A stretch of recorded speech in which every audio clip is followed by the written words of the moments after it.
Assalamualaikum warahmatullahi wabarakatuh, teman-teman. Sebelumnya saya mengucapkan selamat datang di webinar Pico. Hari ini temanya adalah A Great Way to Happy. Sebelumnya perkenalkan, nama saya Namira. Hari ini akan menjadi moderator pada acara kali ini. Sebelum kita masuk ke acara inti, saya mau menyapa dulu teman-teman yang udah hadir di sini. Mengucapkan terima kasih atas walaupun puasaan tetap semangat dan produktif walaupun di rumah aja. Oke, sebelum kita memulai sesi pertama, saya akan membacakan beberapa rules yang harus diikuti pada webinar kali ini. Jadi yang pertama adalah bergabung ke dalam ruang konferensi berdasarkan link yang akan disampaikan setelah mendaftar dan melakukan konfirmasi pendaftaran. Kemudian pada saat konferensi sedang berjalan, peserta diharapkan untuk mematikan atau mute mikrofonnya pada laptop, PC, maupun handphone yang digunakan. Untuk mengajukan pertanyaan, peserta dapat mengunjungi kemudian memasukkan kode 12494 dan nanti akan dipilih 3 pertanyaan untuk dijawab oleh narasumbernya. Nah, untuk mengajukan pertanyaan di website Slide.io, ini caranya gampang banget sih buat yang belum tahu. Jadi nanti masuk aja ke website www.slide.io, kemudian masukkan kodenya yaitu 12494 dan langsung typing aja pertanyaannya. Pada webinar kali ini, Piko menghadirkan narasumber-narasumber yang keren-keren, dan kita akan bahas banyak hal, mulai dari studi ke luar negeri, terus habis itu mulai dari beasiswa, dan banyak lagi. Jadi untuk teman-teman pastikan mengikuti webinar ini dari awal sampai akhir, biar nggak ketinggalan informasi-informasi pentingnya. Kemudian kayak kita langsung aja perkenalan nih ke narasumber kita yang pertama. Seperti yang bisa dilihat di layarnya, pada sesi 1 ini akan menghadirkan alumni PEMS dari jurusan Teknik Informatika, dan ini dikenal dengan nama Mbak Frida. Nah, Mbak Frida ini keren banget karena setelah lulus, jadi lulusnya baru tahun lalu ya, 2019, tapi bisa langsung melanjutkan studi university. Kemudian Mbak Frida ini juga bergabung pada program 2+I Industri Academia Collaboration 2019 Batch 2. Nah, untuk tahu lebih detail nih sebenarnya ini ngapain aja sih programnya, terus habis itu gimana sih Mbak Frida setelah lulus bisa langsung melanjutkan kuliahnya di University. Uh, kita langsung aja kayaknya nyapa Mbak Frida ya. Halo Mbak.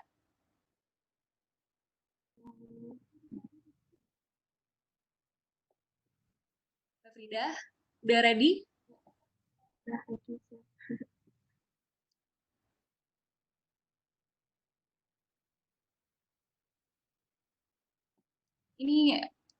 Ini mungkin suaranya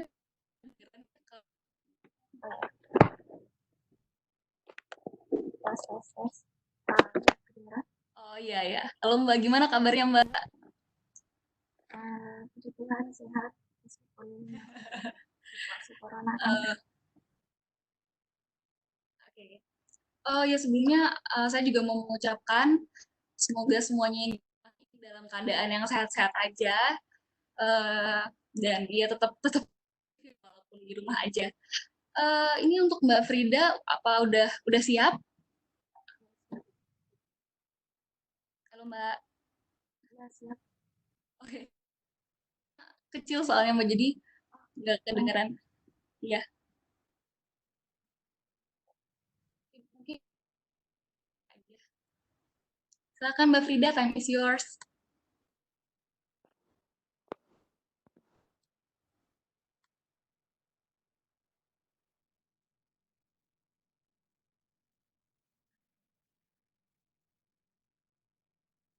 Di sana jam 3 ya. Selamat sore semuanya. Perkenalkan, nama saya Frida. Saya sekarang kuliah di Finance ada di Ocean University sebenarnya sekarang.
Apakah suara saya terdengar?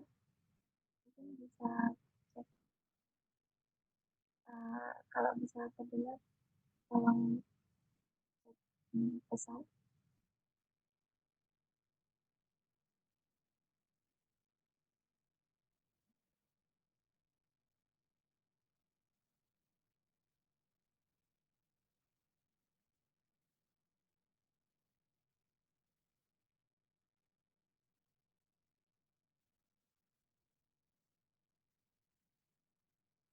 Terus semuanya terima kasih sebelumnya untuk kesempatannya.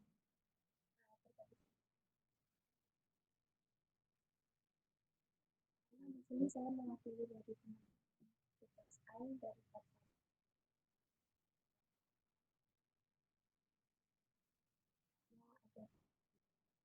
lain yang dari pensi. Saya baru lulus dari 19 dari Universitas. Lalu sekarang saya di Indonesia belajar tentang information engineering, masih belajar sama IT. Di sini konsentrasinya lebih ke IT.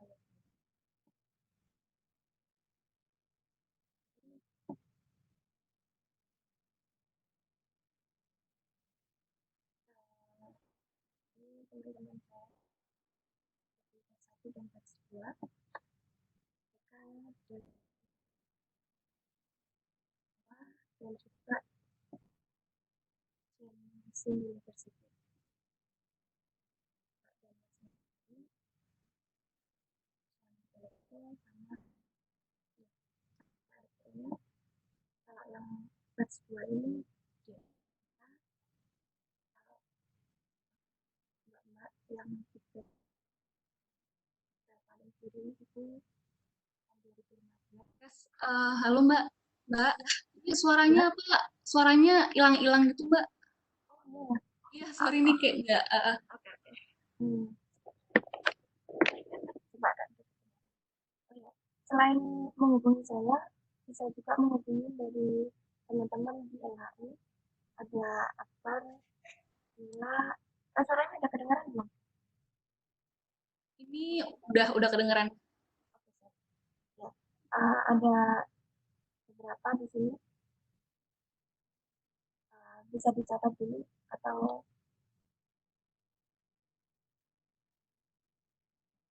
bisa dicatat dulu atau nanti bisa menghubungi langsung atau bisa tanya saya.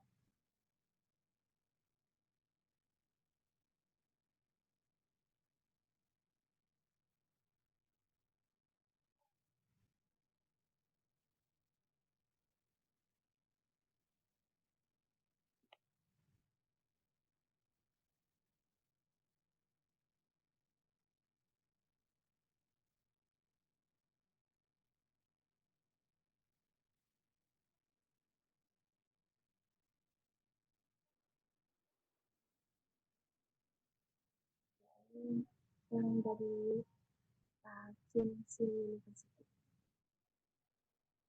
Selanjutnya apa sih Tugas Industri Akademik bukan itu. Jadi ini adalah uh, kerjasama antara Kemenristek dan juga MUI, MUI Taiwan, Ministry of Education. Yang kedua, jadi ini diperuntukkan untuk diploma 3 yang mau melanjutkan bachelor degree, jadi kayak LC gitu. Lalu di sini itu ada 2 tahun belajar sama 1 tahun intensif.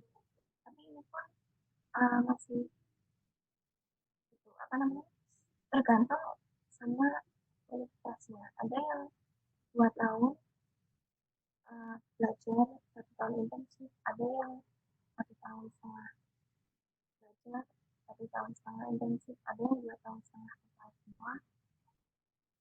Lalu selanjutnya adalah sebelum kita lanjut sama siapkan dulu motif dan dulu ya apa yang mau dilakukan di sini, apa yang mau dilakukan ketika nanti belajar. Lalu yang kedua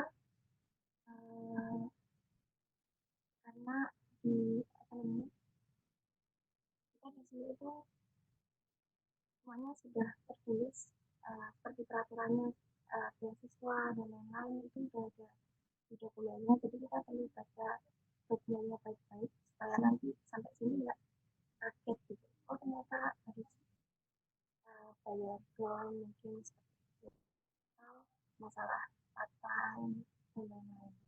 Yang ketiga tentu saja kita harus apa yang udah kita rencanakan. Jadi persyaratannya tugas saya itu cukup mudah, yaitu kita tinggal tinggal masukin aja syarat, kita harus memenuhi syarat-syaratnya tadi. Yang pertama ijazah sama transkrip. Yang kedua itu TOEFL atau Certificate of Proficiency Examination. Ada beberapa tapi untuk TOEFL itu Mbak Frida, sorry nih soalnya Pak suaranya hilang-hilang lagi. Mungkin mic-nya bisa dideketin Mbak. Tadi sampai mana ya? Yang mungkin kalau bisa tak ulangi lagi.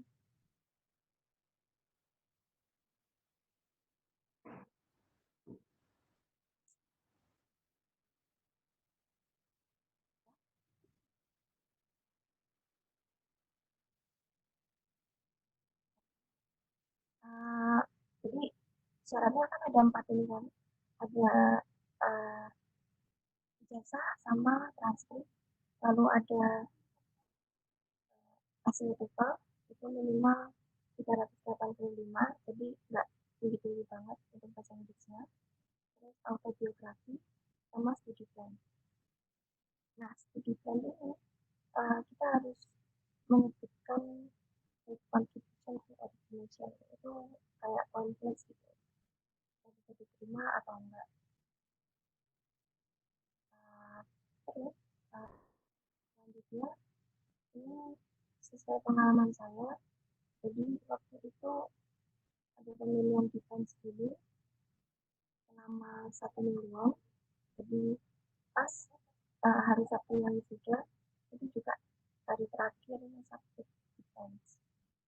Selanjutnya ada setelah didokumentasikan defense, nanti kita akan mengsubmit application kita, mengsubmit form kita, terus habis itu plan, lalu syarat-syarat yang lain itu bisa dipilih lewat online. Lalu tanggal 23 akhirnya ada pengumuman. Nah di situ ternyata ada beberapa juga yang masuk ke waiting list. Tapi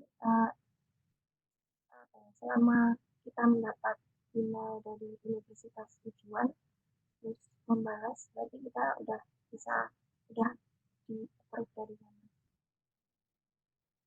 Setelah itu cukup lama menunggu pengumuman dari pemerintah.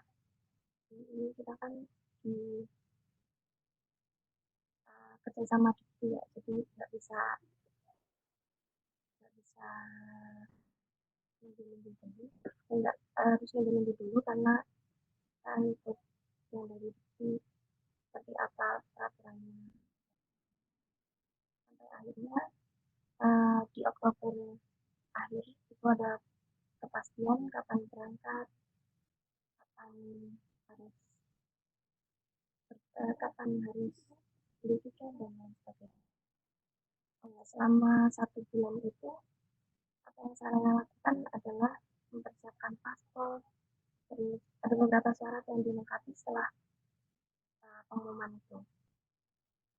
Kita lanjut ke next. Jadi yang perlu kita siapkan itu yang pertama paspor ya, karena kita kan mau ke luar negeri. Terus yang kedua ini medical check up. Di Thailand itu harus menyertakan medical check up untuk membuat visa. Dan nggak semua medical check up diterima gitu. Jadi ada beberapa list hospital yang baru yang boleh medical check up di sana. Lalu visa ini dibuat setelah kita dapat surat kalau kita diterima. Terus yang keempat ini uang. Kenapa? Karena dari siswa kita itu nggak sepenuhnya dari uang, tapi harus kita harus siap-siap gitu dari diri kita sendiri. Terus habis itu karena dari diri itu nggak langsung turun kan, jadi kita harus siap-siap untuk persiapan di sana. Selanjutnya kenapa memilih Thailand? Di sini pendidikan di Taiwan itu cukup bagus. Terus habis itu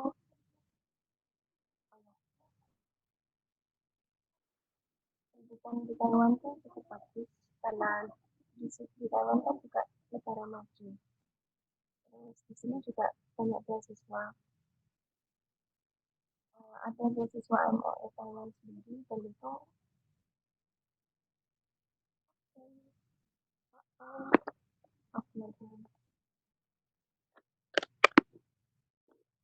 apakah sudah terdengar?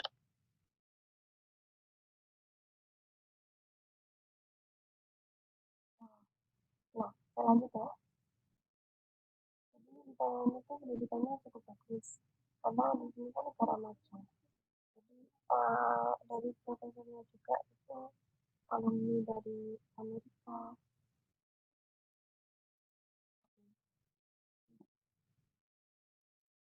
Maaf saya pakai ini laptop. Selanjutnya industri teknologi di sini bagus dan dari beasiswa ini ada kesempatan untuk untuk terlibat di industri teknologi di sana di sini. Fasilitas pendidikan di sini cukup lengkap. Di sini dari laboratorium, dari perpustakaan cukup memadai. Lalu untuk yang membuat saya tertarik itu karena budayanya, karena kebersihan di sini juga sangat bagus. Kalau sore dan pagi itu ada bus yang bukan bus, truk sampah dan kokonik, mereka pakai waktu kan, jadi kalau ada waktu langsung buang sampah. Terus di sini juga bagus ketertibannya. Selanjutnya objek wisata dan kulinernya di Thailand cukup menarik. Jadi walaupun kita stres gitu, kita tetap bisa senang-senang di sini. Habis itu penerapan teknologi di sini cukup bagus. Bisa dilihat dari corona yang kemarin, kenapa Thailand bisa berhari-hari nol kasus, karena mereka menerapkan data. Lalu transportasi di sini juga cukup bagus. Di sini kita ada bus, ada e-bike, ada LRT, dan semuanya itu kita bisa lihat online gitu di aplikasi. Terus di sini juga ada banyak orang dari negara lain. Di sini itu dari negara. Jadi ada orang Filipina, ada Vietnam, Jepang, soalnya banyak banget orang yang bisa kita temui, apalagi di universitas, karena banyak program pertukaran pelajar juga di sini.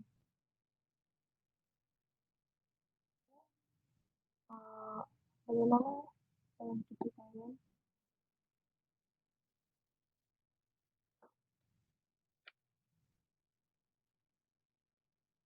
Kalau sekarang jelas,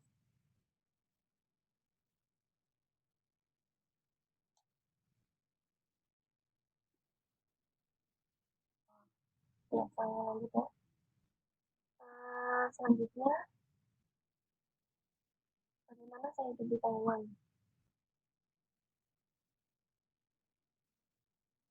Uh, di sini kan mayoritas orang-orang misalnya bahasa Mandarin. Sementara saya dari awal itu belum pernah belajar bahasa Mandarin. Itu dari pengalaman yang berharga buat saya. Karena di sini saya jadinya pakai bahasa isyarat buat buat apa namanya buat komunikasi. Bahkan untuk membeli makanan aja kita nggak bisa ngomongnya gitu. Jadi pakai bahasa isyarat. Satu satu gitu. Terus kakaknya tuh kita apa kasih tahu satu gitu.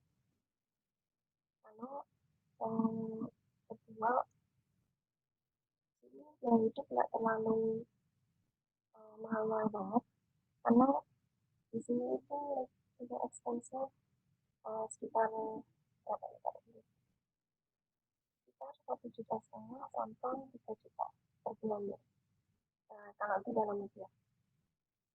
Terus masalah transportasi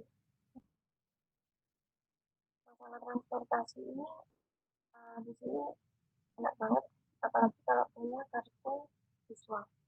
Jadi kalau punya kartu siswa di sini itu harga-harga public transport di sini itu lebih murah. Kalau bis itu 5 jam sekali kita cuma bayar satu satu bis, harga bis. Jadi contohnya pergi ke tempat A, baliknya itu belum ada 5 jam saya masih gratis, jadi saya cuma bayar sekali. Terus habis itu di sini ada apa ya, kalau di sini namanya bisa, kalau di tempat lain mungkin juga namanya kayak bisa atau apa. Dan itu ada di beberapa spot, jadi kita bisa sewa sepeda, kita bisa keliling atau pakai sepeda itu. Dan biayanya cukup murah, sekitar 5.000 35 menit, 5.000 rupiah. Lalu selama belajar di sini, saya itu cukup bagus, karena kita juga bisa bahasa Inggris kan, jadi kita bisa menerima materinya itu nggak susah-susah. Tapi ini kan tetap Mandarin, apalagi kalau ngoperasiin komputer di lab itu Mandarin. Kita harus belajar karakternya juga, sama yang buat itu. Jadi ini tempat saya kuliah di Kenton University. Ini universitas swasta, bukan bukan apa bukan negeri, tapi rata-rata di Taiwan itu universitas negeri sama swasta sama-sama lengkap gitu untuk fasilitasnya.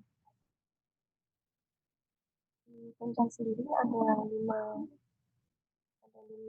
departemen, ya, 5 jenis yang mau dipelajari. Dari engineering ada juga multimedia, ada juga eh, ada beberapa nanti bisa dicek di website sana. Selanjutnya di sini ada beberapa keyword yang bisa kita ambil karena di program ini di programnya kita oleh itu um, hanya 1 tahun scholarship, hanya 1 tahun beasiswa. Jadi kita harus tetap bayar untuk tahun kedua dan tahun ketiga. Nah, tapi jangan khawatir karena uh, di sini pun kita bisa intensif. Nah, faktanya kita nggak kita juga dibayar dan gajinya pun cukup untuk kita hidup, untuk kita bayar kalau juga untuk bayar phone dan lain-lain itu masih cukup. Jadi jangan khawatir buat teman-teman yang mau lanjut ke Taiwan. Mungkin kalau dari pengalaman saya sih lebih ke di awal itu mungkin ada banyak hal kayak kita harus melengkapi dokumen, harus apa namanya istilahnya kita harus modalin dulu. Tapi jangan khawatir karena sampai sini pun banyak sekali pengalaman yang bisa dipetik. Karena ini adalah kolaborasi dari Ristek dan MUI Taiwan. Jadi jangan khawatir, pernah dengar nggak ada berita kalau di Taiwan dieksploitasi dan lain sebagainya. Sebenarnya nggak seperti itu karena memang kita diperbolehkan untuk bekerja dalam artian part-time dan internship. Jadi jangan khawatir buat teman-teman, kita nggak akan diapa-apain pada sini. Jadi kalau ada apa-apa itu kita bisa lapor. Soalnya kita kan resmi dari MUI Taiwan itu tetap apa merawat gitu. Dan di sini pun kita sangat diperhatikan. Entah itu dari dosen, entah itu dari kantor internasional itu cukup ramah dan mereka juga mau bantu gitu kalau kita butuh apa-apa. Terus ini sangat terakhir ini cukup apa ya, cukup sangat berpengaruh karena setiap harinya kita akan bertemu sama Mandarin. Semua orang di sini ngomong pakai Mandarin, tulisan pakai Hansi semua. Dan itu cukup membuat stres di awal. Karena apa-apa kita harus pakai Google Translate buat ingatkan. Terus apa namanya? Ya, jarang orang lokal yang bisa baca Inggris di sini. Dan di sini pun malah tapi orang-orang sangat menghargai gitu kalau kita bisa bahasa Mandarin kayak ini hanya itu artinya apa namanya sangat ahli gitu. Padahal baru bisa tanya berapa harganya 2 tahun sekian gitu. Terus habis itu orang-orang di sini tuh terbiasa gitu ketemu sama orang Indonesia. Jadi apa namanya kayak ya emang gini gitu kalau di sini dan kita nggak bisa bahasa Mandarin tetap bisa komunikasi.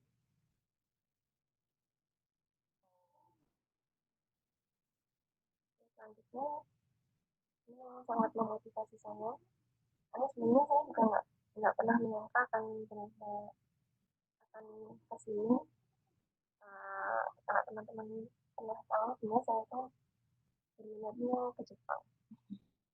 Jadi saya dulu pernah belajar sedikit tentang apa namanya tentang kanji dan itu sangat membantu saya di sini dalam belajar Hanzi.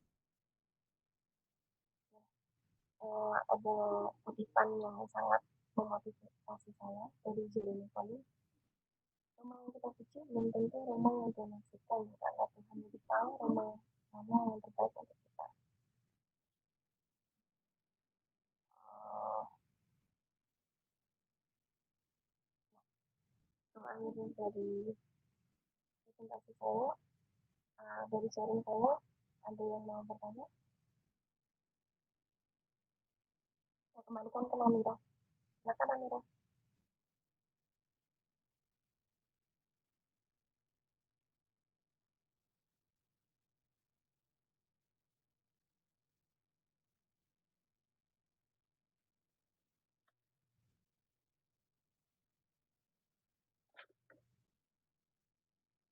Waduh, ini udah selesai nih apa presentasi dari Mbak Frida ini menarik banget materi-materi yang udah disampaikan tadi.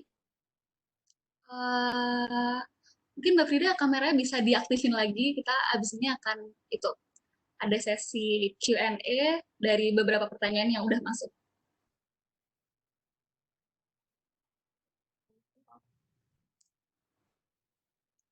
Jadi gimana teman-teman setelah tadi udah mendengarkan presentasinya, udah ada gambaran belum sebenarnya ini programnya tuh program apa sih? Terus uh, gimana sih kok bisa nyampe ke Taiwan gitu? Uh, Gimana Mbak Frida sehat Mbak? Tuhan sehat. Oke oke oke. Terus ini aku udah kirim ke chat beberapa pertanyaan yang udah masuk. Ini ada 3 pertanyaan yang udah aku pilih ya Mbak ya. Jadi aku akan bacain dulu pertanyaannya. Jadi yang pertama ada pertanyaan, siapa orang yang paling berpengaruh terhadap pencapaian Mbak Frida selama ini selain keluarga? Terus yang kedua, untuk apply beasiswa ini apakah dibutuhkan skill bahasa Mandarin, Mbak?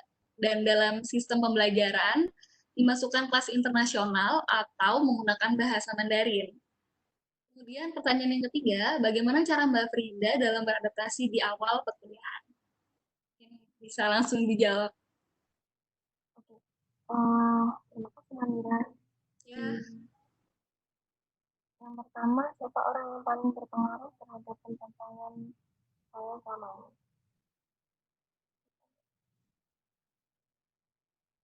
Itu saya terinspirasi dari Jerome kan ya. Uh,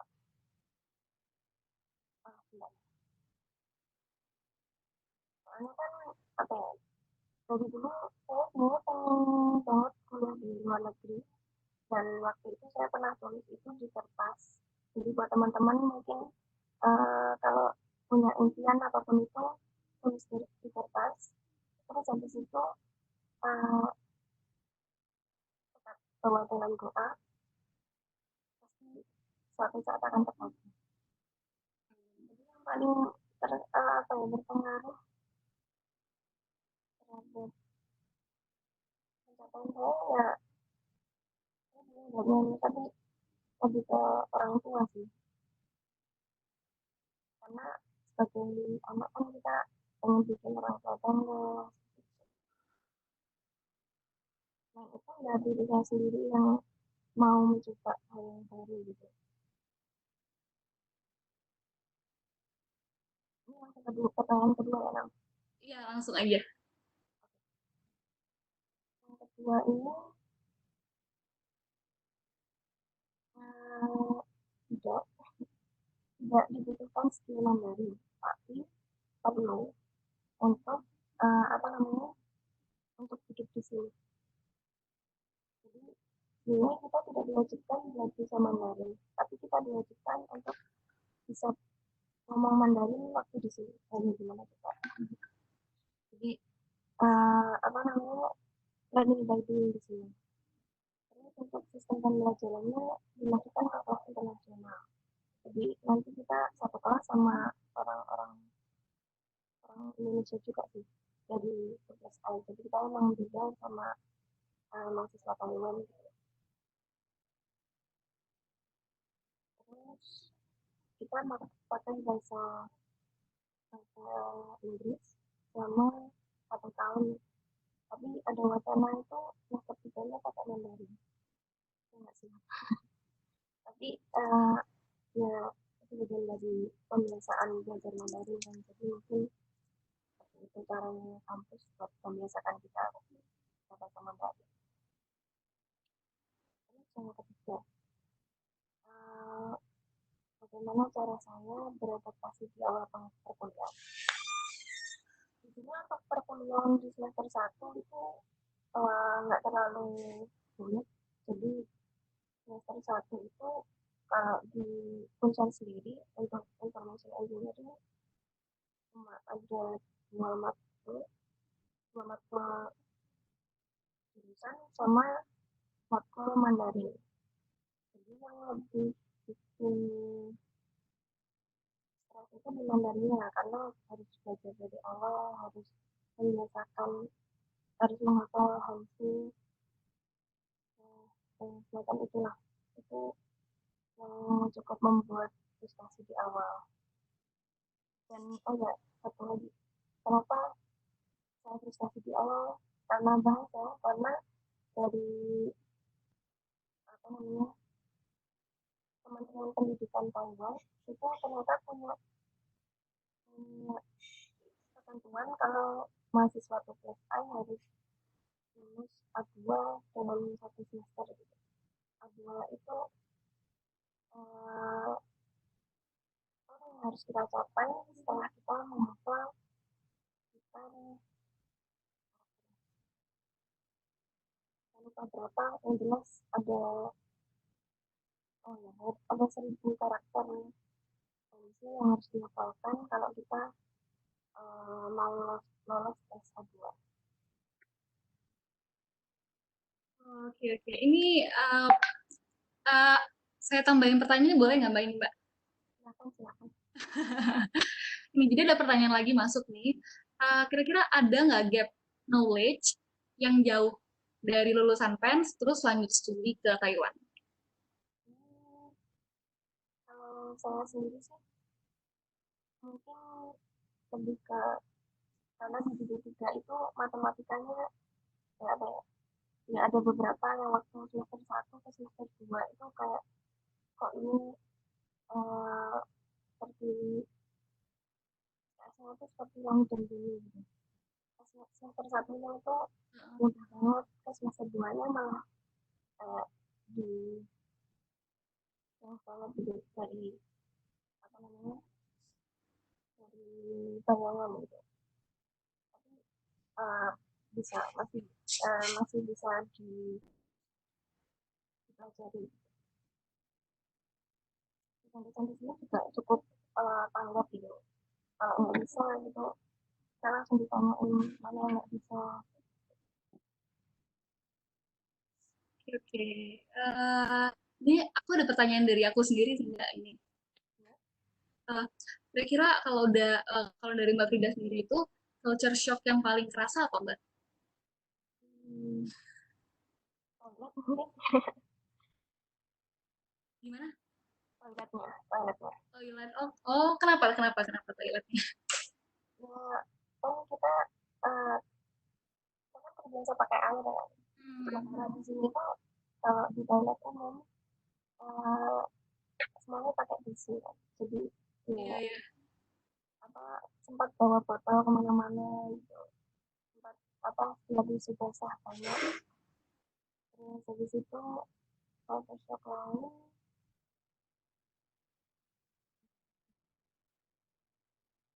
makanan. Jadi Makanan. iya, makanan di sini tuh nggak ada rasanya. Oh iya tuh Mbak. Ya nggak sih, kita aja kebanyakan makanan. Jadi kalau shock saya tuh di situ. Apa namanya, tapi lama-lama makanan di sini enak juga kok. Oh, lama-lama emang jadinya ya. Ya kan kita udah terbiasa, jadi Iya, tapi iya. habis itu beli Indomie kan, bumbunya mestinya walaupun udah dikurangi sih, tapi tetap aja aduh ini asin banget. Terus kira-kira ada nggak saran buat teman-teman teman-teman semua nih yang mau lanjutin, mungkin tertarik sama program ini, kira-kira harus ngapain sih biar bisa mengikuti jejak Mbak Frida gitu? Kalau dari saya sih belajar bahasa Mandarin Oh, dari belajar bahasa sekarang. Mandarin. Ya, uh, jadi kita kan di sini bisa part time, bisa internship. Nah, di part time sama internship ini kita harus benar-benar bisa komunikasi kan. Kalau kita nggak bisa bahasanya, ya emang sih beberapa apa namanya tempat itu ada yang bisa bahasa Inggris, tapi tetap aja bahasa utama di sini Mandarin kan. Jadi biar bisa komunikasi lebih baik lagi, mending belajar Mandarin dari sekarang gitu.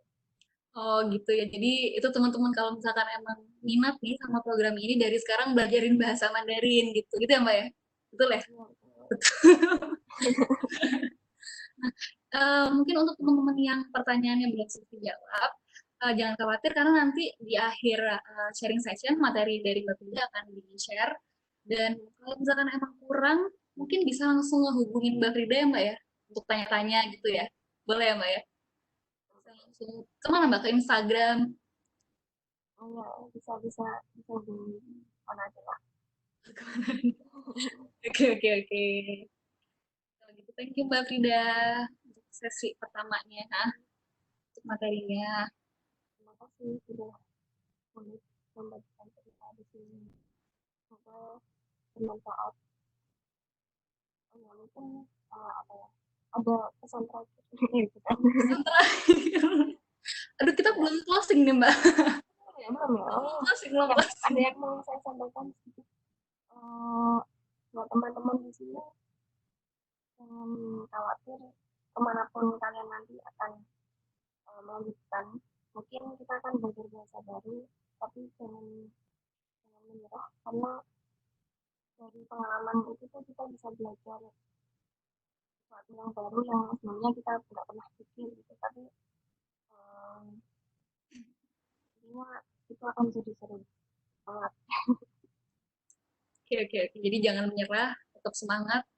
Karena ntar pasti kalau nggak menyerah, semangat terus, goalnya bakalan tercapai gitu ya. Siap, siap.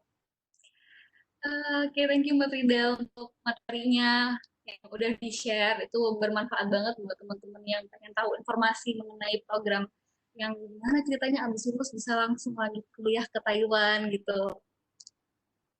Keren, keren, keren, keren. Terus teman-teman sendiri nih, saya pengen tahu apakah udah programnya kayak gimana sih, atau mungkin ya sekali lagi kalau misalkan ada pertanyaan boleh langsung hubungin Mbak Frida aja, bisa lewat Instagram.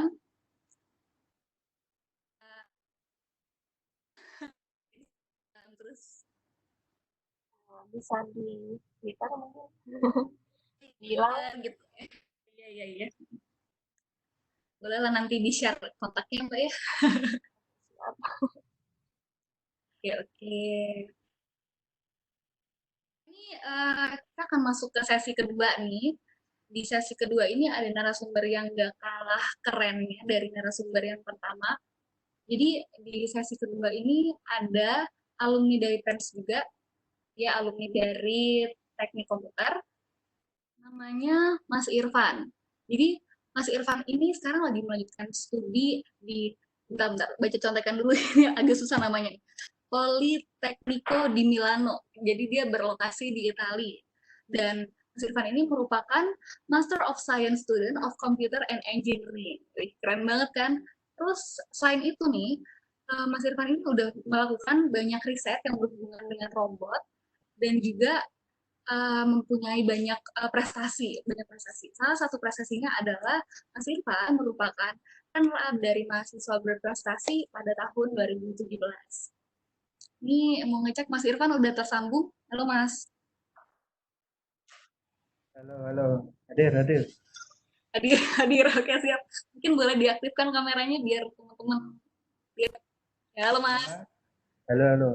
Sudah aman ya? Aman, aman, aman. Ini lagi di mana Oke. posisinya Mas? Saya pulang.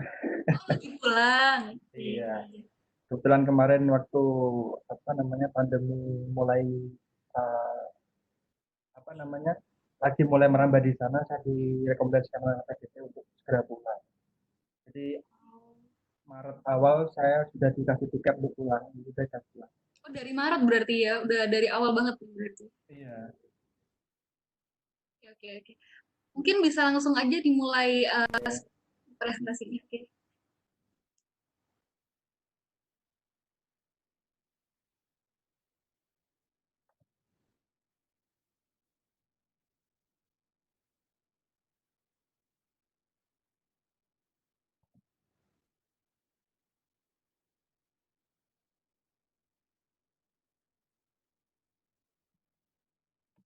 Halo, gimana? Saya nggak bisa lihat chatnya ya nih ya. Tolong moderator minta tolong bisa lihat PowerPoint saya. Ya, bisa Mas, udah kelihatan PPT-nya. Oke. Assalamualaikum warahmatullahi wabarakatuh. Selamat sore teman-teman sekalian. Perkenalkan, nama saya Muhammad Hasan Mahdi. Biasanya dipanggil Irfan. Saya alumni Teknik Komputer Sains 2014. Nah, pada sore hari ini saya kebetulan diminta kuliah langsung. Jadi saya nggak bisa nolak untuk isi acara pada sore hari ini. Temanya itu International Student Talk. Nah, di tengah-tengah kesibukan saya, kebetulan beberapa minggu lagi saya mau ujian, doakan ya, semoga lulus. Karena memang beda sekali komparasi antara apa yang kita dapatkan di sana sama yang kita dapatkan di luar negeri itu sangat jauh beda. Nah, nanti saya coba kupas satu persatu. Nah, setelah saya coba dari awal, setelah saya lulus dari kebetulan saya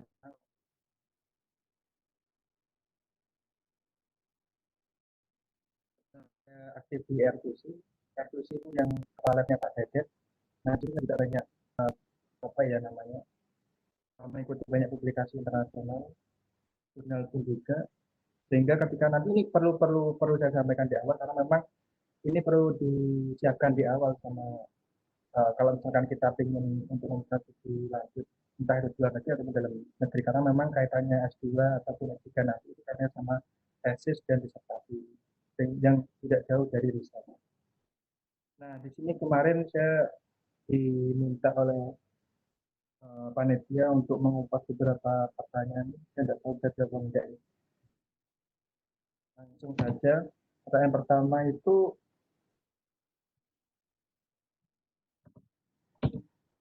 nah, karena 2014 saya lulus, 2014 saya, sorry, 2018 saya lulus, itu prosesnya panjang sekali sampai saya bisa mendapatkan uh, jadi prosesnya itu kan kebetulan di LPDP. LPDP itu kalau misalnya belum tahu itu salah satu lembaga pendidikan, lembaga pengelola dana pendidikan di bawah Kementerian Keuangan. Nah di situ itu sebenarnya lembaga ini itu menyiapkan bisa dilihat sendiri tujuan fokus program LPDP itu seperti apa. Yang jelas tujuan utamanya adalah mencetak pemimpin masa depan. Nah, ini kelihatannya keren banget ya. Tapi memang daripada yang bilang bukan saya, ini direktur LPDP bilangnya daripada saya membiayai satu desa, saya lebih memilih Anda untuk katakan sekolah. Karena dampaknya berapa persen lebih lebih lebih berdampak daripada hanya membangun sebuah desa yang itu subjek mati. Beda halnya kalau misalkan pemerintah ataupun lembaga-lembaga lain yang ingin membangun suatu bangsa dan negara itu memang yang paling pas itu ya memang investasi di subjek yang itu gitu. Seperti itu. Nah, kira-kira gimana sih caranya dapat beasiswa PDP? Nah, sebenarnya itu panjang sekali ya, misalkan kalau kita mau ngupas satu persatu. Beberapa beberapa waktu yang lalu saya sempat diundang di San juga untuk mengisi uh, cara sukses menulis esai dan motivational letter. Nah, Karena memang saya pikir itu yang paling penting ya di seluruh requirement-nya yang dibutuhkan oleh LPDP atau eh, apa ya, penyedia jasa penyedia penyedia beasiswa gitu.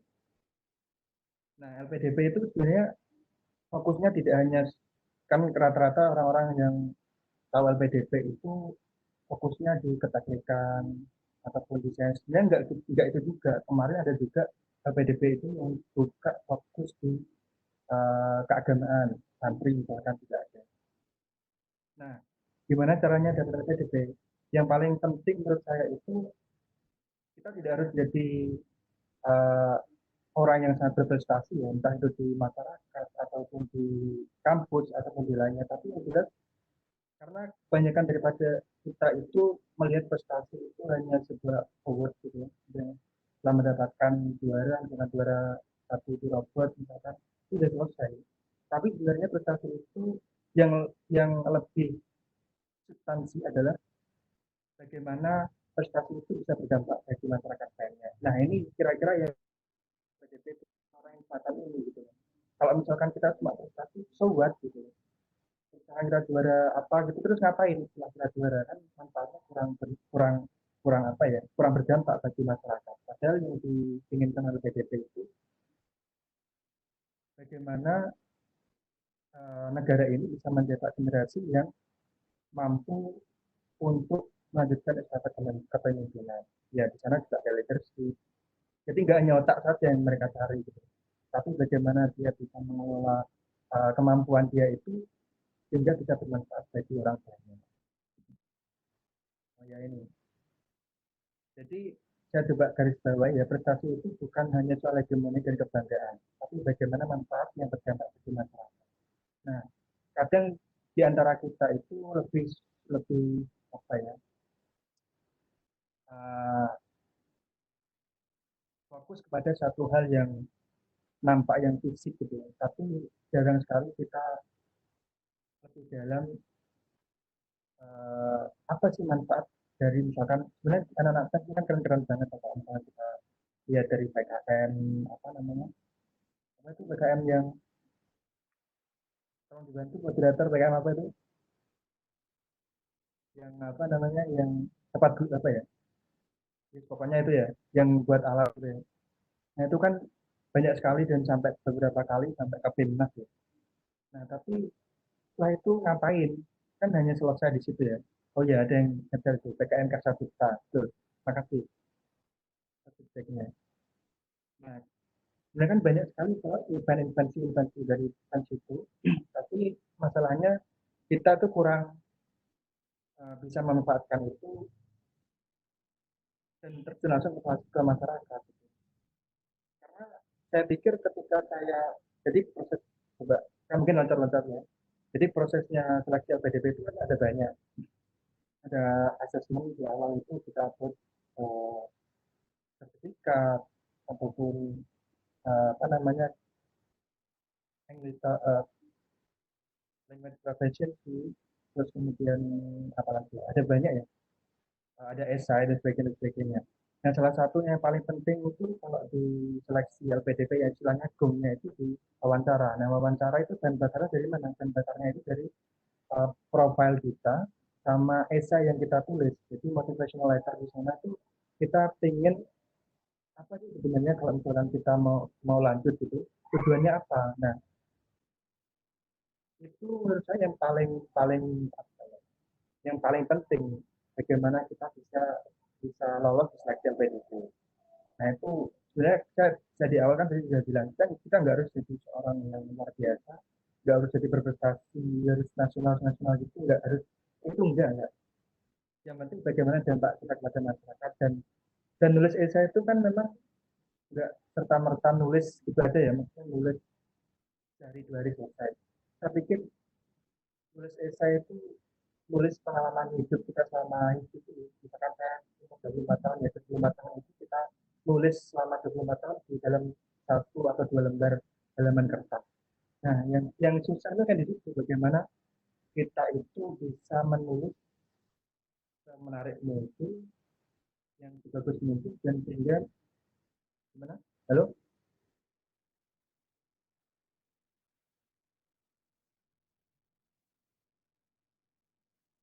ada suara-suara aneh dari Kak. Ya, sehingga prosesnya,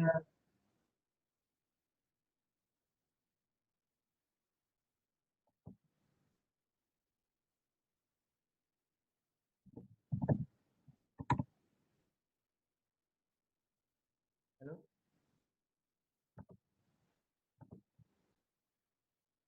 ada yang saya minta tolong dikasih feedback, masa ada masalah atau enggak?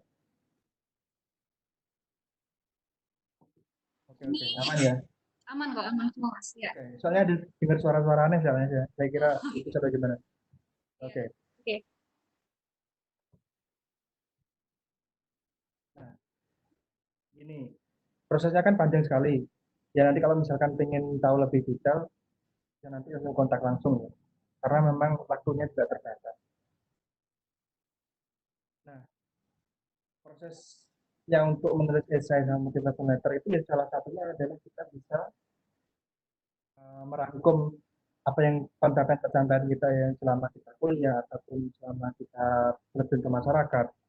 Nah, di situ akan terlihat sekali bahwa siapa-siapa yang benar-benar punya dampak langsung ke masyarakat atau siapa-siapa saja yang hanya ingin istilahnya haji mumpung mendapatkan visa untuk jalan-jalan ke luar negeri. Nah itu kan di situ kan pasti ada filtering ya, teman-teman yang memang benar-benar niat tujuannya untuk sekolah atau studi lanjut itu apa, dan memang dari awal sudah menyiapkan karena prosesnya itu saya bilang di awal itu prosesnya kan panjang sekali, nggak nggak apa ya, saya mendapatkan misal lulus sampai mendapatkan LPDP sekarang 1 tahun, 1 tahun itu belum saya berangkat ke Milan, jadi kira-kira 1 tahun setengah ya, sekitar segitu. Itu kan prosesnya panjang, requirement-nya juga banyak, ya perlu disiapkan mental dan sebagainya. Nanti juga saya akan sedikit mengulas itu. Nah ini lanjut ke kenapa kok saya pilih di Politeknik di Milan. Satunya adalah ini ada banyak juga ya, apa namanya tujuan-tujuan kampus yang keren-keren ya, MIT, Oxford, Harvard gitu ya, yang keren-keren itu. Cuma saya di sini tuh melihat kebutuhan. Kalau saya ambil MIT terus buat apa gitu ya? Maksudnya kalau misalkan saya mau matikan apa matikan ngeblek nyamuk masa pakai bom kan nggak, ya harus ya pakai tangan aja lah ya. Kebetulan spesialisasi saya itu pengennya di data intelligence. Nah, karena basic saya di computer engineering, itu agak susah sekali ya mau lanjut, bukan agak susah ya. Karena ya sekali lagi tergantung kebutuhan masing-masing. Karena di computer science, computer engineering itu lingkup lingkup studinya enggak apa ya, spesifikasinya sempit gitu. Bukan berarti memang nggak bisa untuk di apa ya, make up pas apa istilahnya lingkup untuk membuat lingkup yang lebih besar enggak gitu, tapi yang jelas di computer engineering itu memang ada beberapa mata kuliah yang memang spesifik gitu. Nah, salah satu kenapa kembali lagi kenapa kok saya ambil Politeknik di Milan, salah satunya adalah kampus ini itu provide uh, jurusan major yang menggabungkan antara computer science and engineering. Nah, basic saya di computer engineering itu akan terbantu oleh computer science. Kira-kira kepinginan saya gitu. Nah, kalau misalnya saya melihat dari 4 poin itu, satu jelas itu sebenarnya cuma gini sih. Sebenarnya gini, kalau kita melihat uh, pilihan kampus itu ya memang kita penting ya, karena di LPDP itu, oh ya, saya lupa. LPDP itu kan juga provide list-list jurusan kampus atau kampusnya gitu. Jadi kampus dan jurusan mana apa saja yang diperbolehkan untuk didaftar oleh LRG. Jadi nggak sembarangan. Kira-kira ya kampus top university in the world kan gitu. Nah, kebetulan Politeknik di Milano itu masuk. Sebenarnya saya sudah cari-cari kampus-kampus kira-kira yang bisa menggabungkan antara computer science dan engineering. Karena memang saya pengennya tuh setelah data intelligence. Kalau misalkan saya di computer science, saya lanjut lagi ke computer science, ya kurang lebih akan sama gitu ya. Mungkin lebih dalam tapi pengen saya itu nggak di sana, tapi ini di data intelligence. Nah, that's why saya ambil computer science engineering di Politeknik di Milano. Dan saya ambil spesialisasinya itu engine data intelligence. Nah, ini saya coba. Oh ya,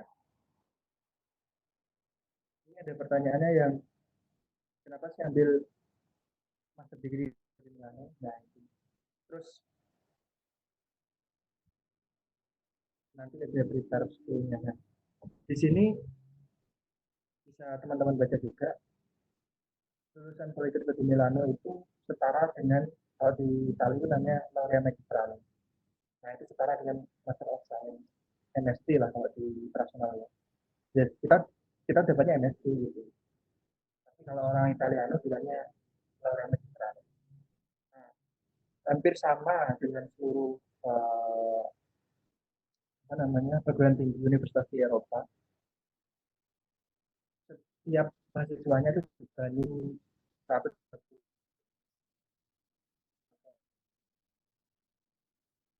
PCTS ini normalnya itu dibagi jadi 4 semester. Jadi 4 semester. Per semesternya itu ya 30 kan berarti. Kalau 30 bagi 4 kan 30. Yang 20 itu kan 120 nih PCTS. Yang 20 itu tesis, yang 100 itu courses. Nah, ini perlu saya sampaikan juga di awal.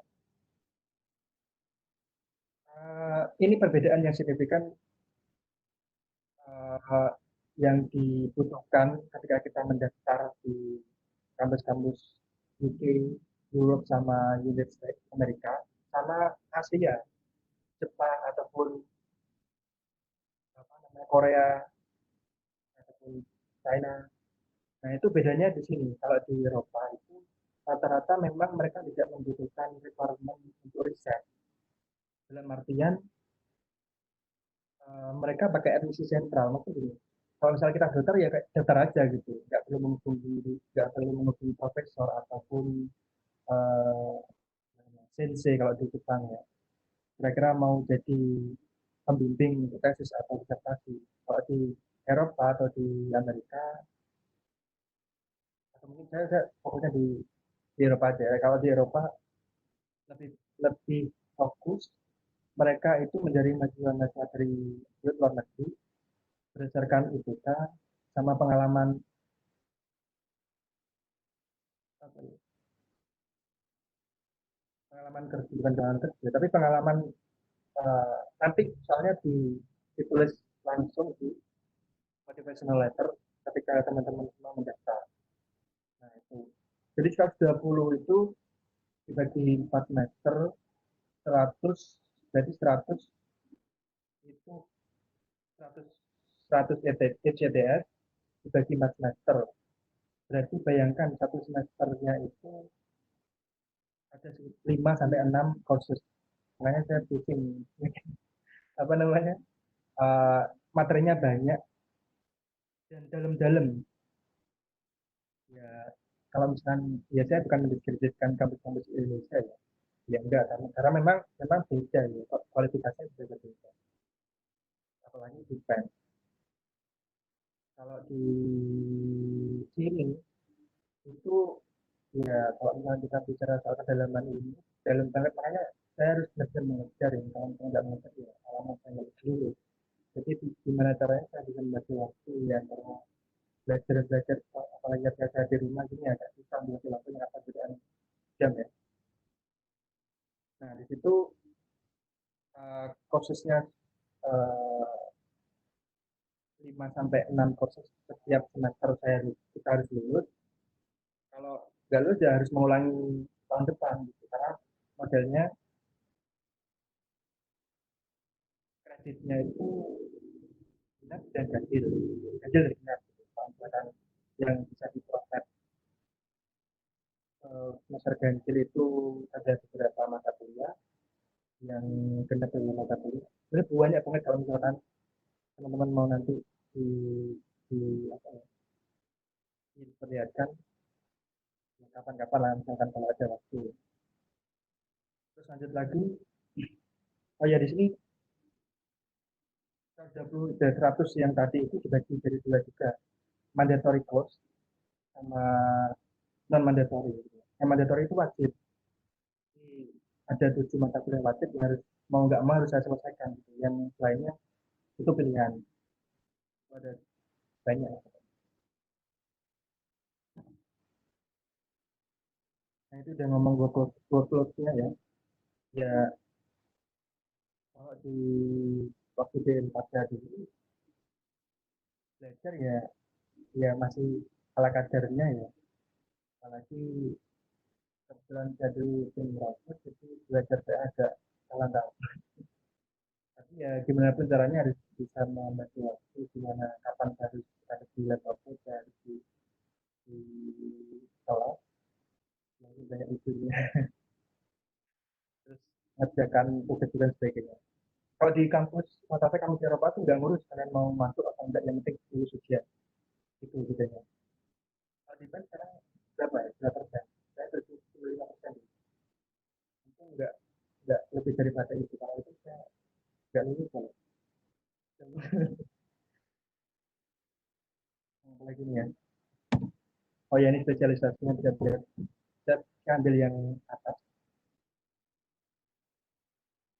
Ada banyak sekali mata kuliah yang bisa dipilih. Kebetulan di Politecnico di Milano atau Polimi ya, bukan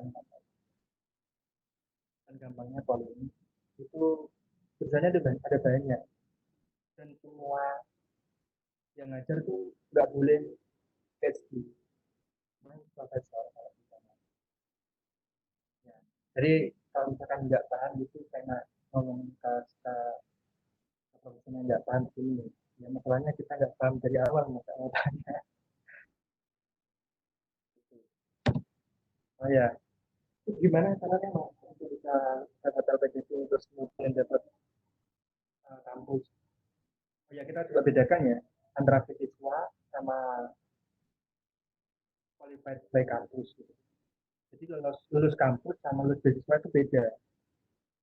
Kan banyak orang tuh tahunya kalau lulus beasiswa itu pasti lulus kampus ataupun sebaliknya graduate universal ya. Jadi kalau kampus, kalau kebetulan kalau saya itu lulus LPDP dulu, baru prepare. Tapi banyak juga teman-teman yang sudah dapat kampus dulu, baru dapat LPDP. LPDP bebas loh.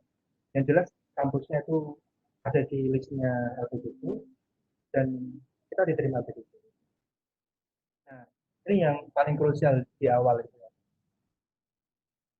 Uh, Sebenarnya sih saya sudah bilang di awal kita nggak harus jadi orang yang luar biasa tapi kita mau lulus seleksi LPDP ataupun di kampus. Yang paling jelas itu intinya tuh satu sih. Persiapannya kita tuh matang. Persiapan yang apa ya? Benar-benar, sudah benar-benar dipersiapkan mulai dari awal sampai sampai kita mau berangkat dan bahkan setelah kapan ketika kita kuliah juga benar-benar disiapkan prosesnya. Jadi banyak di antara teman-teman itu pokoknya pengen terima PJJ ataupun terima kampus tapi nggak mau nambah effort.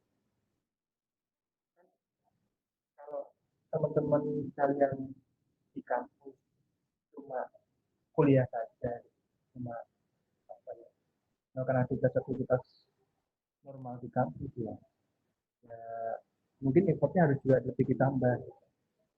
Maksudnya untuk dapat informasi ini kan banyak caranya gitu ya, bisa tanya atau googling, apalagi sekarang itu udah banyak borderless lah kalau misalkan cari-cari informasi, misalkan cari informasi LPDP ya di googling aja di LPDP gitu. Apa aja persyaratannya, kan semuanya bisa di sana. Yang apa namanya, kita harus punya timeline yang jelas. Misalkan kita sudah sebenarnya kalau misalkan ingin langsung ya, ingin langsung uh, mungkin saya pikir saya termasuk kalau di paling cepat ya maksudnya selalu langsung dapat LPDP gitu. Biasanya itu prosesnya agak lama karena memang requirement-nya sudah agak lumayan banyak sih. Jadi punya tema yang jelas kapan harus mengerjakan ini, dan terus bagi antara waktu mengerjakan akhir, belajar lain, kemudian menyiapkan bahasa, nah ini bahasa. Nanti masuk ke apa yang perlu disiapkan. Jadi LPDP itu, nah ini nyambung juga ya di kebutuhan kampus. Dan kampus juga wajib punya minimum requirement untuk bahasa. Ada banyak, ada IELTS, ada TOEIC, ada TOEFL, IBT. Rata-rata sudah pakai IBT kalau yang satu itu. Mereka sudah nggak mau yang paper based. Nah itu juga perlu dipikirkan juga biayanya. Sekali tes itu IELTS itu sekitar 3 juta. Nah, makanya gimana caranya nabung atau proyekkan lah gitu ya. Nah, namanya juga proyekkan. Nah, scholarship requirement kan ada banyak. Yang satunya tadi saya bilang esai. Esai itu nggak bisa diselesaikan satu hari dua hari, biasanya juga panjang. Di kampus juga ada motivational letter. Nah, terus ada juga uh, recommendation letter yang diisi oleh dosen atau profesor yang ada di kampus kita. Misalkan, nah ini juga penting juga kalau misalkan teman-teman cuma mengerjakan film rakyat dan selesai, gitu. Nah, bisa. Gitu. Makanya harus bagaimana bisa orang lain yang sampai hatinya desain-desain kita. Gitu. Karena memang nggak kata juga. Kalau moro-moro minta Pak, minta Bu, minta rekomendasi letter yang dosen siapa? Jadi kita ya kayak gitu. Terus lanjut, setelah kita punya peralatan yang lengkap juga kalau misalnya kita mau perang kan enak. Jadi harus benar-benar bisa dengan matang. Nah, ketika eksekusinya harus benar-benar oke, benar-benar maksimal. Karena banyak di antara teman-teman saya juga ya, di awal itu sudah siap-siap ya, sudah bagus, kelihatan tapi akhirnya hilang gitu ya. Awal-awal saya waktu mau kan dari awal saya pengen bukan teman-teman ya, pengen benar-benar pengen lanjut studi. Saya ketemu teman-teman, saya ini juga nanti bisa ditiru ke kalian ya. Kalau misalkan penting juga support system itu. Misalkan kita lagi males mengerjakan esai gitu, nanti temennya saling menyemangati. Nah, saya dulu nggak ada ya, jadi ya gimana caranya bisa lolos. Nah, prosesnya itu kan panjang, makanya ini perlu benar-benar persiapan mental. Kalau misalkan setelah lulus itu kita benar-benar mau lanjut itu ya prosesnya itu tadi panjang gitu ya. Jangan kita melihat teman-teman sudah ya sudah kerja, ya sudah dapat uang, bulanan sebagainya. Nah, dengan kita juga kita masih proses ke sana gitu kan. Memang targetnya orang itu beda-beda. Kalau saya boleh menganalogikan itu kita kayaknya kayak sebuah sistem gitu, sebuah fungsi gitu ya. Boleh jadi inputnya itu sama, tapi biasanya kan resultnya juga bisa berbeda kan. Nah, kayak gitu lah. Lama ya. Nanti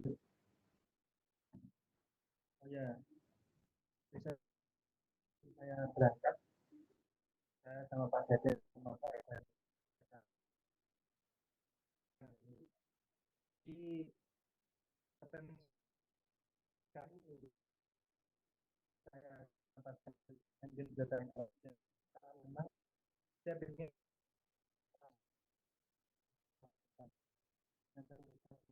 intinya antara yang fisik sama yang cyber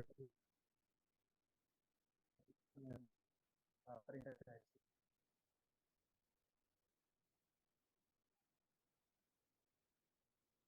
Saya lagi pernah gitu mengerjakan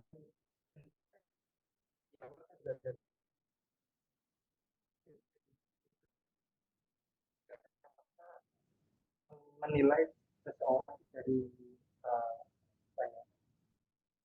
profilnya aja, tapi visinya itu apa? Kalau saya bayari, terus kamu mau ngapain di negeri ini? Nah, saya bilangnya ini, saya ingin buat ini, Pak, tujuannya apa. Tujuannya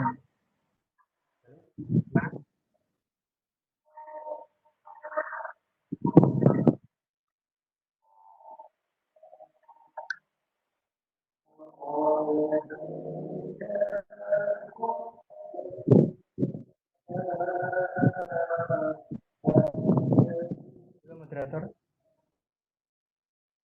Iya, lanjut ya. Mas. Ya, Oke, lanjut, oke. Mas. Lanjut. Ya, karena fokus saya kebetulan di fokus ya.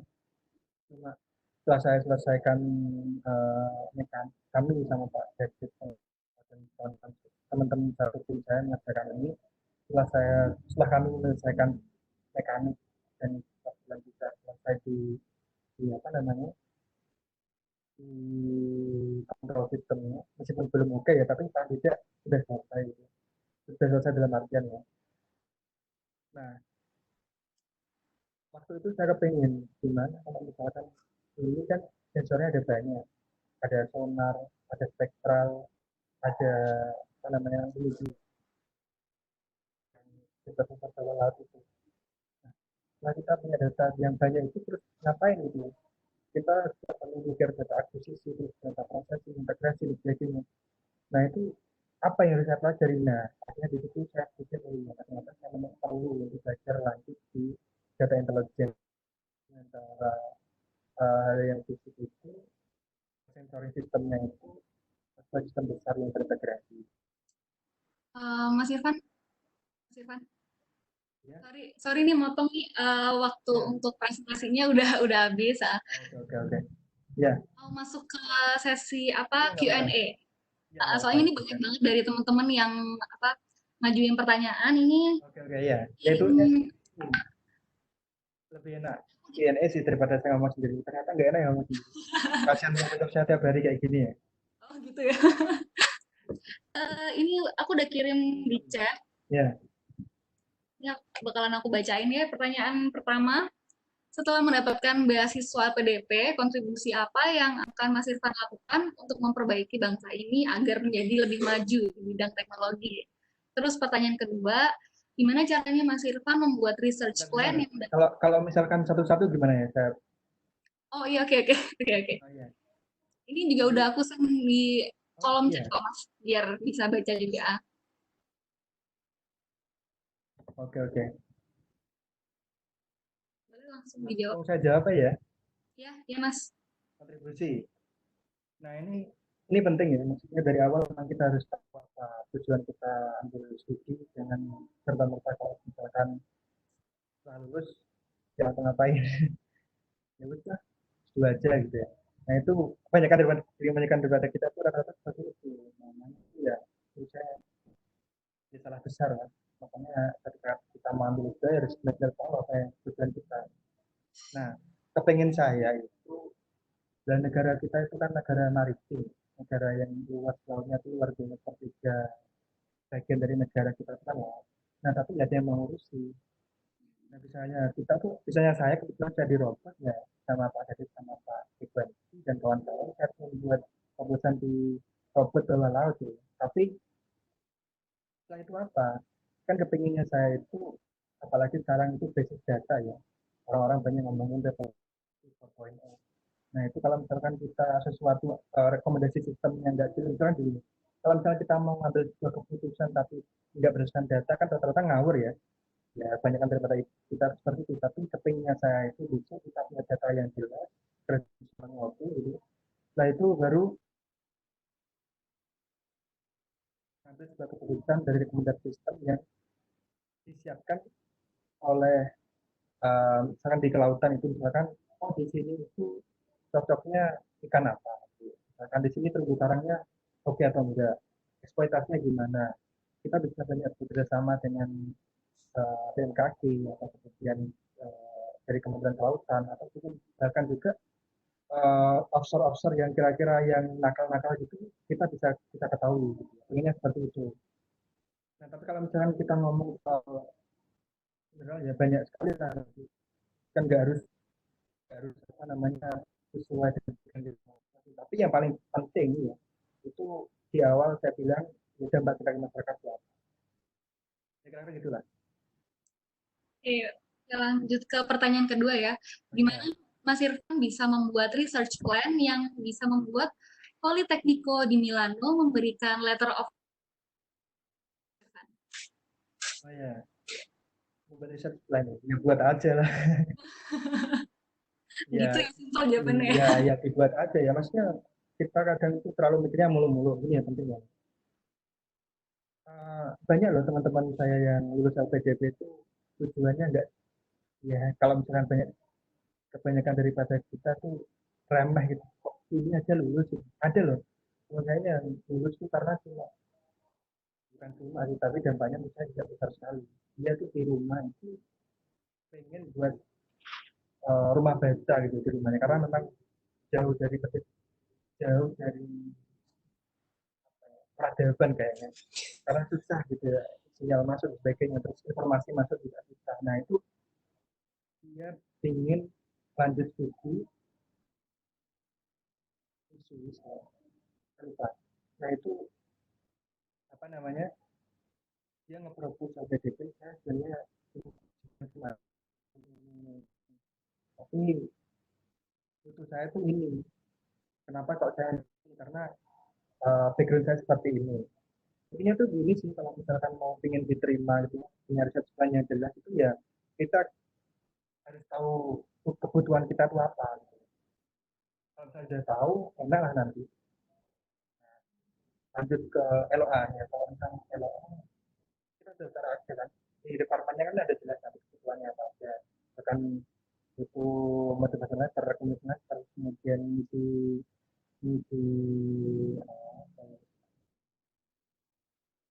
ya pokoknya sertifikat sertifikat dasar gitu. Ada minimumnya kan di situ.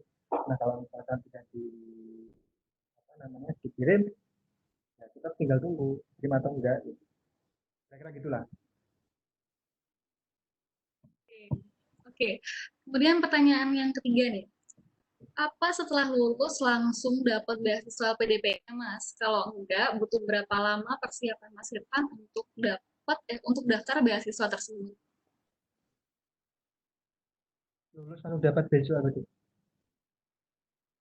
Beasiswa. Proses ya prosesnya kan gini setelah kita karena tadi saya bilang kita bisa lulus LPDP dulu atau bisa lulus di kampus dulu.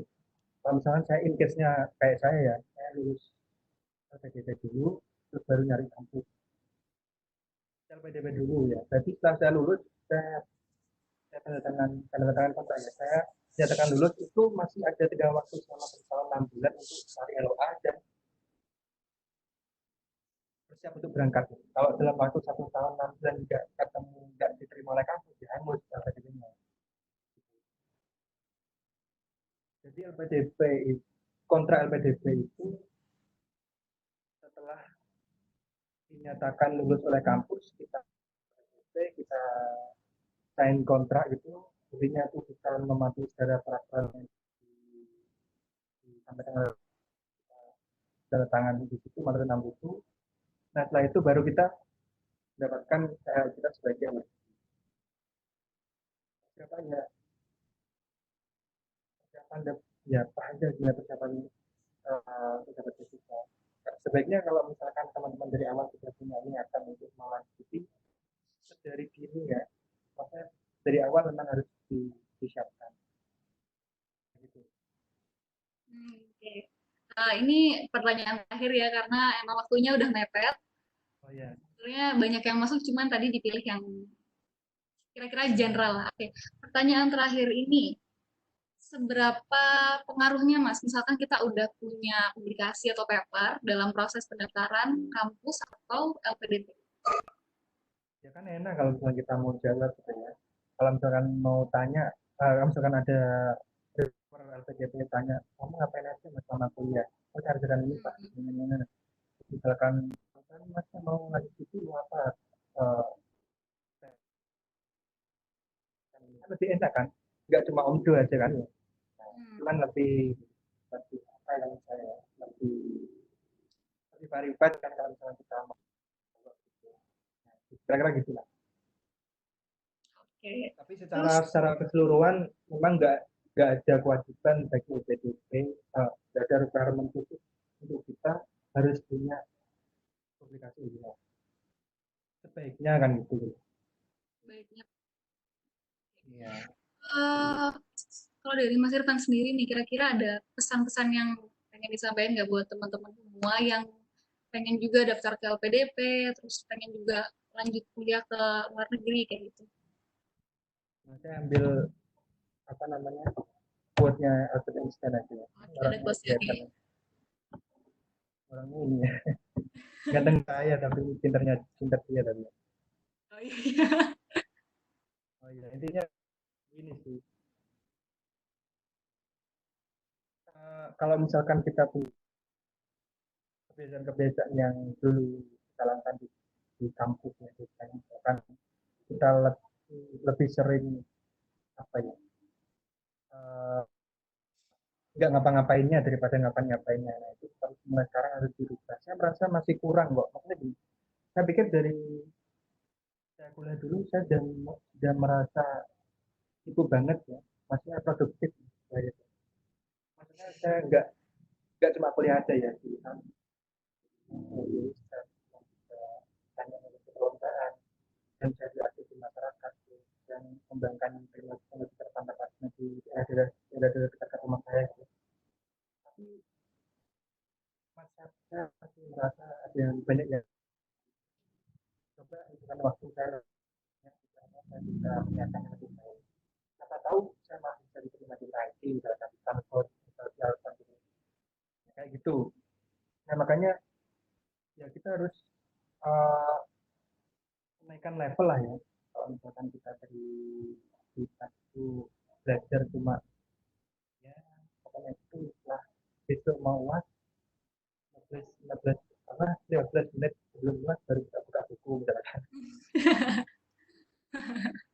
ya kayak gitu. Nah itu kan perlu dirubah. Sekarang nggak bisa, harus punya hal yang bisa membantu kita melalui semuanya. Mengerjakan PDP, kemudian kampus, ya kira-kira gitu. Oke, oke. Ini banyak banget sih pertanyaan yang masih belum terjawab ya karena emang tadi waktunya yang mepet. Mungkin bisa langsung kontak Mas Irfan aja ya karena tadi tuh banyak pertanyaan yang nanya-nanya soal motivation letter buat LPDP, terus ya lebih ke arah tips dan trik untuk LPDP-nya gitu. Jadi bisa langsung kontak ke Mas Irfan ya Mas ya? Ya. Tapi gini sebelumnya ya, kalau misalkan pertanyaan teknis, misalkan gini, Mas, PDP bukannya kapan? Saya nggak bisa jawab. Kalau misalkan tanya persiapannya apa aja, Mas? Ya saya juga agak malas jawabnya karena memang sebenarnya sudah ada di situ. Udah Kecuali ada kalau ya. misalkan ya, kecuali kalau misalkan sudah punya esai gitu ya, sudah mengerjakan dengan prosesnya gitu. Nanti saya dengan senang hati akan kirim saya, nanti saya bantu untuk review.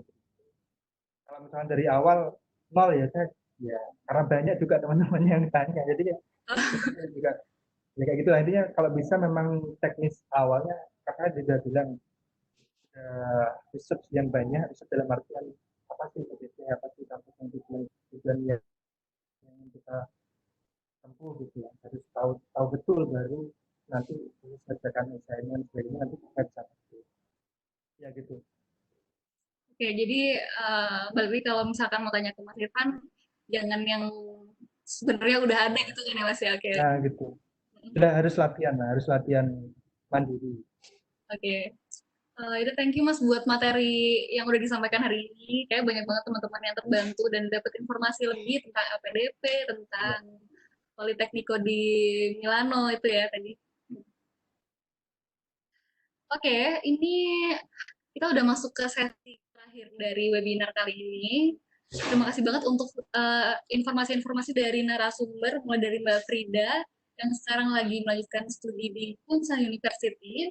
Dan terima kasih juga buat Mas Irfan yang sudah menjelaskan tentang LPDP, terus menjawab banyak pertanyaan tadi seputar LPDP dan rencana kedepannya nanti seperti apa. Jadi teman-teman, saya harap mendapatkan informasi-informasi yang penting dari webinar ini. Sedikit kesimpulan aja, tadi Mbak Frida menjelaskan banyak tentang gimana awalnya Mbak Frida itu bisa gabung di program 2+I Industri Akademia. terus jelasin juga hidup di Taiwan, living expenses-nya di sana kayak gimana. Dan pesan dari Mbak Frida adalah jangan patah semangat, kejar terus goals kalian. Untuk dari Mas Irfan sendiri, jelasin tentang LPDP, dan mulai dari cara dapetinnya, terus LPDP itu nggak cuma di bidang teknik aja, tapi bisa mencakup banyak bidang. Dan yang paling penting adalah bukan prestasinya, bukan bukan semata-mata prestasi sebagai award, tapi gimana prestasi kita itu bisa membawa impact buat masyarakat. Kayak gitu. Benar ya Mas ya? Ya betul, betul, betul. Konfirmasi dulu ini. Iya. Oke. Selain itu tadi juga udah dijelasin tentang pentingnya esai, terus habis itu motivation letter, dan juga TOEFL yang lebih diterima menggunakan uh, bukan bukan paper based test, internet based. Internet? Ya pokoknya bukan yang paper based untuk TOEFL ya.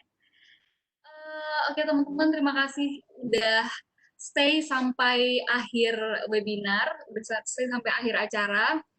Untuk pertanyaan-pertanyaan yang belum terjawab, nanti materi dari presentasi ini akan di-share dan juga bisa langsung menghubungi narasumbernya untuk tanya-tanya lebih lanjut.